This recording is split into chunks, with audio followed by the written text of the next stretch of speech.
Bonjour et bienvenue sur Entre Terre et Ciel podcast, le podcast spirituel qui s'adresse à vous qui avez besoin de vous ancrer dans votre vie quotidienne et de développer votre conscience. Chaque semaine, je vous délivre des clés pour vous aider à relever vos défis du quotidien et vous sentir connecté et soutenu dans vos expériences de vie.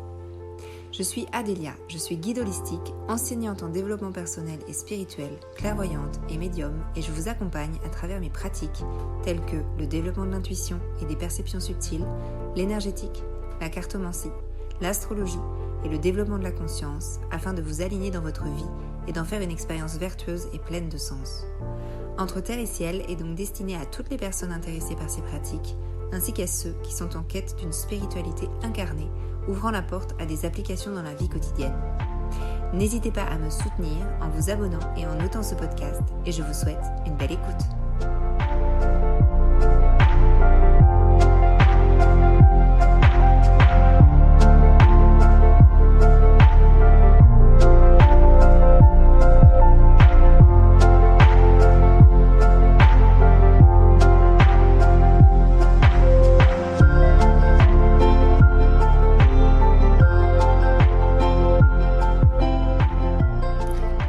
Bonjour à toutes et à tous et merci d'être avec moi pour ce 7e épisode de Entre Terre et Ciel podcast. Je suis super heureuse d'être avec vous et aujourd'hui nous entrons dans le 2e numéro de ma série sur comment se développer intérieurement et développer sa conscience. Alors nous avons vu la dernière fois que se développer intérieurement, ça passait par plein de choses différentes, dont faire grandir son espace intérieur et du coup son lien avec soi-même et sa présence au monde. Ça, c'était l'exercice que je vous ai fait faire la dernière fois et que je vous avais proposé de faire d'ailleurs tout au long, plusieurs fois, tout au long de votre quotidien, jour après jour. Aujourd'hui, nous allons voir un autre aspect qui est dans la continuité du développement de la conscience, du développement intérieur. Alors généralement, pour pouvoir grandir personnellement, ouvrir sa conscience, il faut dans une première étape devenir plus conscient de soi. C'est généralement la première chose à faire. Donc l'exercice que je vous ai donné la semaine dernière, il travaille sur la conscience de soi, sur la connexion à soi. Puis ensuite, donc on va être plus conscient de soi-même, mais aussi de ses états intérieurs. Ce qui va nous permettre en fait de voir les choses qui vont bien fonctionner dans notre vie et puis des choses où il va y avoir peut-être des dysfonctionnements ou un mal-être. Donc, ce que je vous ai fait faire la dernière fois, c'est vraiment comme des flashs internes pour essayer de commencer à faire grandir sa conscience, à commencer à mettre en place ce lien avec vous-même. Et la deuxième étape, on va dire, c'est d'être plus conscient de ce qui se passe à l'intérieur de soi. Donc là, au niveau peut-être émotionnel, au niveau de ce qui nous traverse, au niveau des vagues qu'on va ressentir à l'intérieur de soi, qu'elles soient étiquetées comme positives ou qu'elles soient étiquetées comme négatives, puisqu'en fait, il va falloir essayer de comprendre tous les panels que vous avez à l'intérieur de vous. Pour justement avoir ensuite la possibilité en fait d'être plus conscient de ce qui se passe à l'intérieur de vous et puis d'être aussi au fait sur ce qui vous permet d'être bien et ce qui vous empêche d'être bien dans votre vie. Et justement, après, le but c'est d'avoir la possibilité de changer, d'avoir la possibilité de s'ouvrir à d'autres façons de faire ou d'autres façons d'être à l'intérieur de vous si celles-ci ne vous conviennent pas. Ou si celles-ci, on va dire, mettent en lumière un blocage.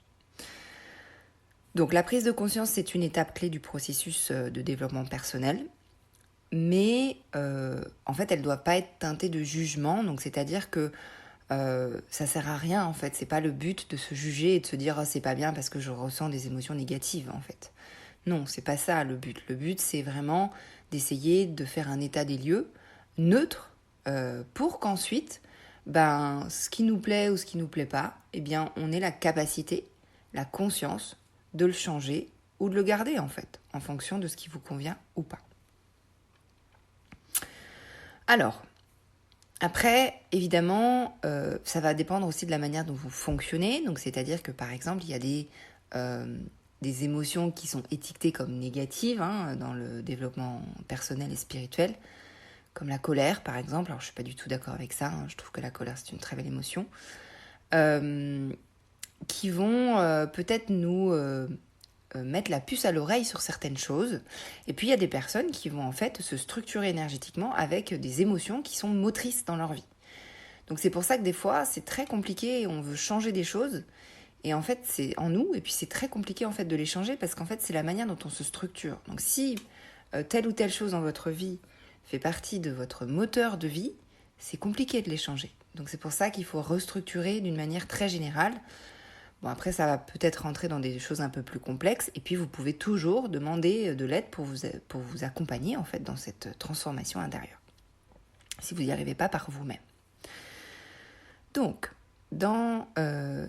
aujourd'hui, en fait, dans cette deuxième étape un peu du processus que je vous ai expliqué dans le premier épisode, on va encore augmenter un peu plus la conscience de soi en se connectant à soi. Mais on va aussi se connecter à l'environnement extérieur en même temps.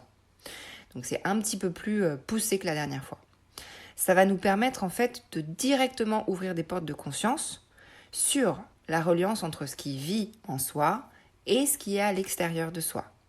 Et comment ça communique ensemble. Donc on va y aller progressivement dans le processus et on va commencer par peut-être ouvrir la conscience sur même des solutions peut-être qui vont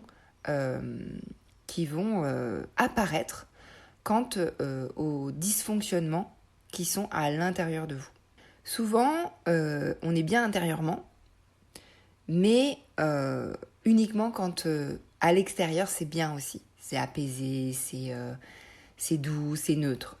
Donc, c'est beaucoup plus facile, on va dire, d'être dans un état serein quand à l'extérieur de soi, c'est serein. On est d'accord qu'il y a des moments donnés où c'est serein à l'extérieur de nous, et on n'est pas forcément serein à l'intérieur. Mais on ne va pas aborder ça aujourd'hui. Aujourd'hui, on va aborder vraiment le lien entre le contexte extérieur et le contexte intérieur. Et puis, l'environnement, il n'est pas toujours neutre. Il n'est pas toujours, c'est pas toujours les vacances, c'est pas toujours, vous n'êtes pas toujours super bien chez vous ou à l'extérieur de chez vous. Il y a des interférences dans notre environnement, il y a plein de choses qui se passent, il y a plein de monde aussi. Et du coup, notre environnement extérieur va changer tout le temps, tout au long de notre journée. Et il va y avoir plein de choses qui vont peut-être nous activer. Alors, il y a des fois, on est dans des environnements extérieurs qui sont tumultueux, où il y a plein de choses qui se passent. Mais on a pourtant un état intérieur qui est très neutre, qui est très bien, qui est très dans le bien-être. Et puis, des fois, il y a quelque chose à l'extérieur, dans l'environnement, qui va nous activer. Quand je dis activer, le terme activer, c'est vraiment ça active des choses en nous. Ça peut activer de la colère, ça peut activer de la tristesse, ça peut activer de la frustration. Et en fait, c'est ça que j'aimerais qu'on travaille aujourd'hui, pour que vous deveniez conscient, en fait, de ce qui va vous activer. Parce que des fois, on ne le sait pas. On sait des fois même qu'il y a des environnements qui nous activent, mais on ne sait pas pourquoi non plus. Donc ça va être un petit peu l'exercice que je vais vous proposer de faire. Alors, ça peut être des exemples, vraiment il y en a plein. Ça peut être par exemple, vous êtes dans la rue ou dans les transports en commun, puis il y a quelqu'un qui va occuper votre espace, qui va être trop proche de vous, ou, voilà, et vous n'allez pas vous sentir bien. Ou alors vous êtes chez vous tranquillement, et puis tout d'un coup, il y a un bruit, il y a des travaux à l'extérieur, il y a une circulation intense, il y a quelqu'un qui n'arrête pas de klaxonner, et ça vous perturbe en fait, à l'intérieur de vous. Et ça fait monter quelque chose en vous. Ça peut être aussi, par exemple, je ne sais pas, vous êtes dans le train, vous êtes en train de voyager, il y a quelqu'un qui téléphone à côté de vous, vous n'arrivez pas à vous concentrer. Ça peut être votre mère, votre conjoint qui va peut-être vous dire quelque chose, vous faire un reproche et vous vous sentez attaqué. Voilà, enfin, il y a vraiment beaucoup d'exemples différents, mais c'était pour vous illustrer un petit peu ce qui peut se passer. Alors, quand vous vous sentez justement activé à l'intérieur par cet environnement extérieur, que vous êtes du coup dans un état émotionnel, un état de défense ou un mal-être général à l'intérieur, ou peut-être ça vous active aussi de l'anxiété, c'est généralement soit parce que en fait ce que vous vivez à l'extérieur de vous en ce moment est en train de réactiver quelque chose que vous avez déjà vécu et qui est cristallisé en vous et que vous êtes en train de revivre en fait. C'est l'environnement extérieur qui vous fait revivre ça. Et du coup, c'est comme un signal, en fait, qui vous dit qu'il faut changer quelque chose. Soit ça peut être un système de défense, tout simplement parce que il y a quelque chose qui a été outrepassé en vous et du coup ça vous appelle un système de défense pour ne pas retenter une expérience qui a été mal vécue. Et donc là, ça va être un schéma en fait qui est en vous et qui du coup est ravivé par cet environnement extérieur. Alors, tous les schémas ne sont pas à enlever, c'est-à-dire qu'il y a des schémas, vous pouvez très bien vivre avec, il n'y a pas de souci.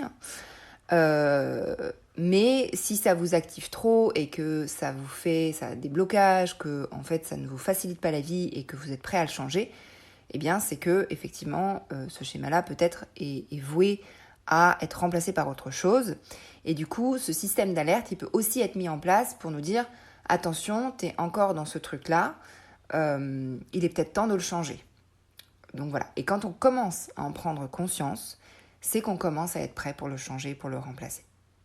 C'est quand vous allez en prendre conscience que du coup vous allez faire quelque chose pour changer, ou alors aller voir quelqu'un, aller voir un thérapeute, aller voir un énergéticien, voilà, quelqu'un qui vous aide. C'est à ce moment-là où vous êtes prêt en fait à changer vos schémas. Donc quand cet état de trouble est présent et il est conscientisé, c'est qu'on est sur le chemin pour résoudre quelque chose. La prochaine étape, ça sera de le libérer, de se transformer et de le remplacer par autre chose.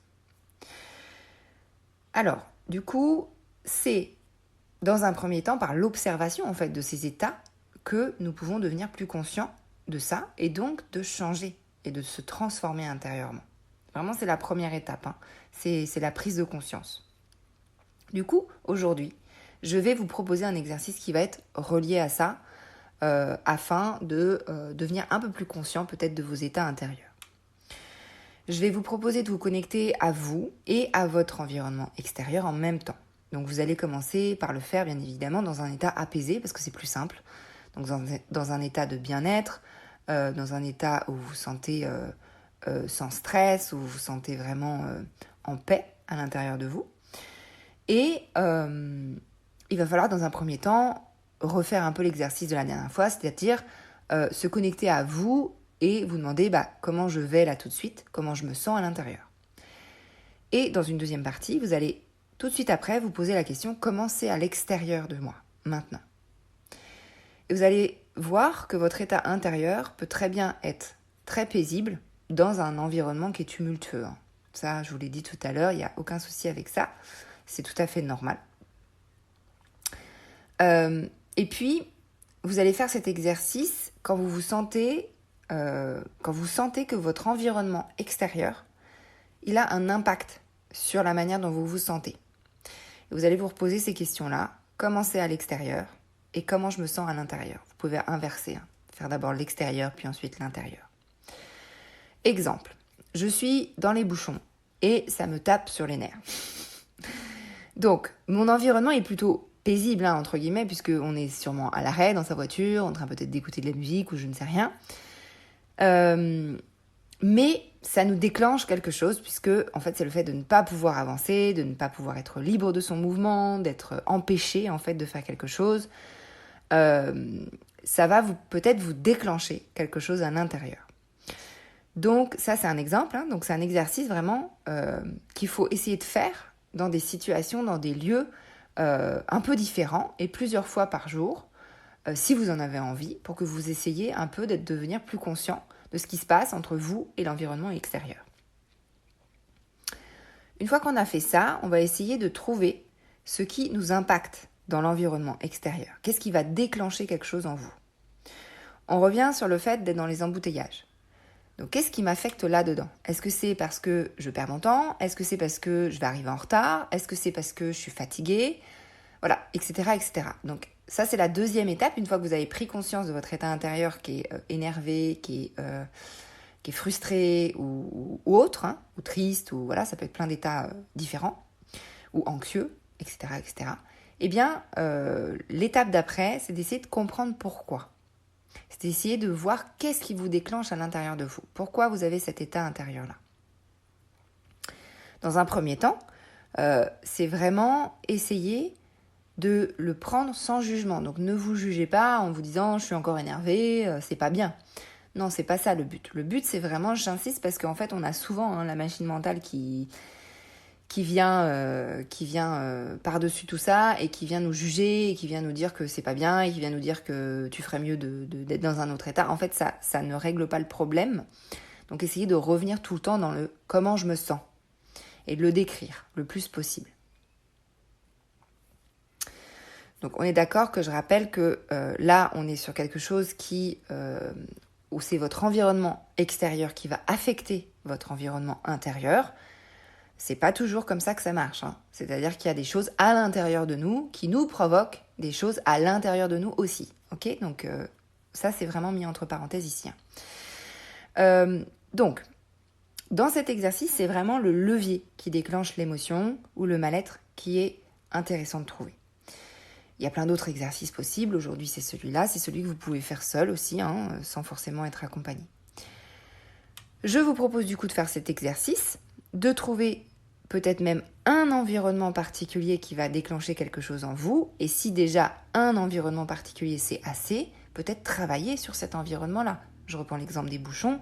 Si c'est celui-là qui vous embête dans votre vie, peut-être travailler dessus pour essayer de devenir plus conscient de ce qui se passe à l'intérieur de vous et pourquoi ça se passe comme ça. Et ensuite, ce qui est intéressant de voir dans ce genre de choses, c'est que vous avez plusieurs choix qui s'offrent à vous, en fait, pour essayer de changer ce qui se passe à l'intérieur de vous si ça ne vous convient pas, si ça vous empêche, en fait, de vous épanouir. Vous avez deux choix qui s'offrent à vous. C'est soit vous changez, en fait, votre espace extérieur, donc c'est-à-dire que vous essayez de ne plus être en contact avec les embouteillages, vous essayez peut-être de ne plus habiter dans une grande ville, ou peut-être, en fait, vous changez votre environnement extérieur. Donc ça peut être aussi déménager, ça peut être aussi changer de travail, ça peut être faire du télétravail.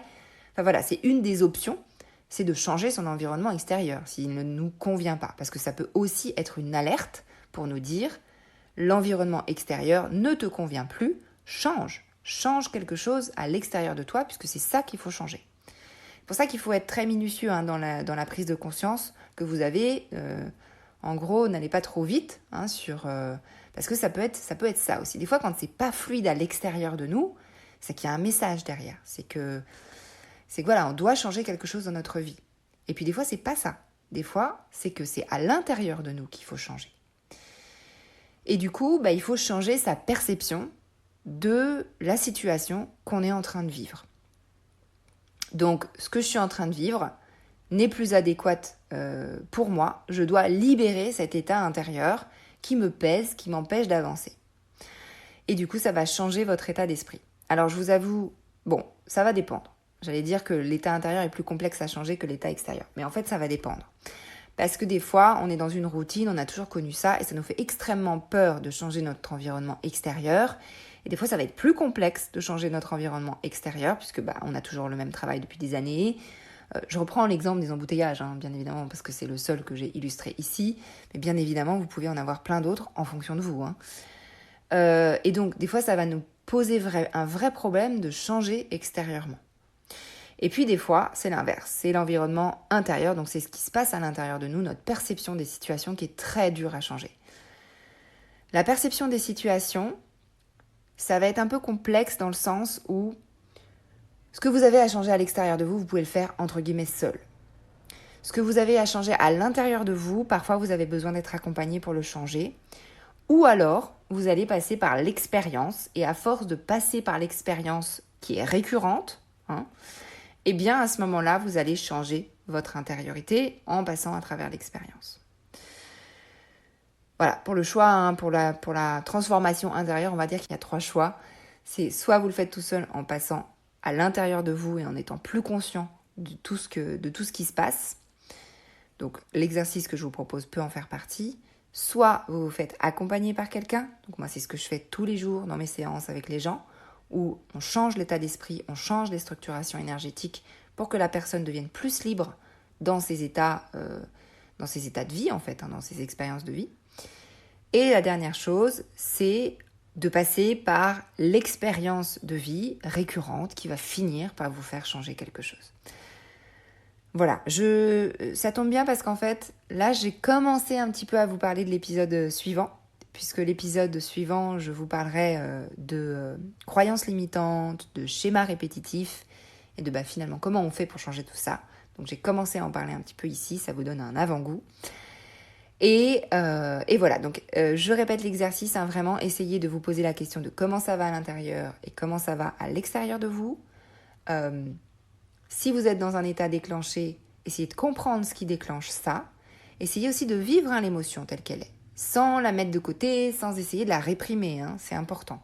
Elle est là, c'est une énergie qui va juste vibrer vers l'extérieur, vous la laissez vibrer. Et ensuite, peut-être, vous pouvez même la décrire, vous pouvez même noter dans un carnet si c'est mieux pour vous, pour essayer de faire ce cheminement en fait de conscience. Voilà ce que je voulais vous partager aujourd'hui. Je vais m'arrêter là. J'espère que cet épisode vous a plu, j'espère qu'il a été utile pour vous. J'espère que l'exercice aussi va vous aider. Si vous avez besoin d'une séance avec moi, n'hésitez pas, le lien est dans l'épisode. Je vous remercie du fond du cœur pour votre écoute. Pour me soutenir, n'hésitez pas à vous abonner et à noter ce podcast. Et je vous dis à très vite, à la semaine prochaine, jeudi, pour justement parler de croyances limitantes et de schémas répétitifs. À la semaine prochaine.